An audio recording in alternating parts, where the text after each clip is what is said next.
गाड़ियों के शौकीन अफराद के लिए खुशखबरी, कीमतों में बड़ी कमी का ऐलान।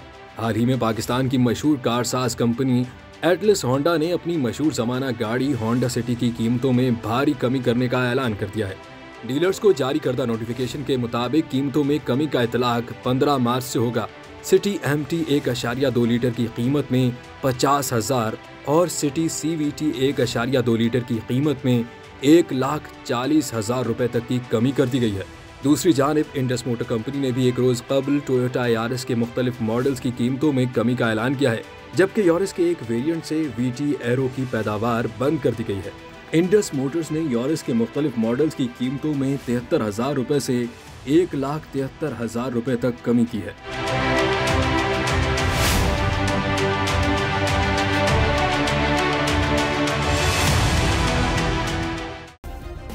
सब्सक्राइब करें और बेल दबाएं ताकि कोई खबर रह न जाए।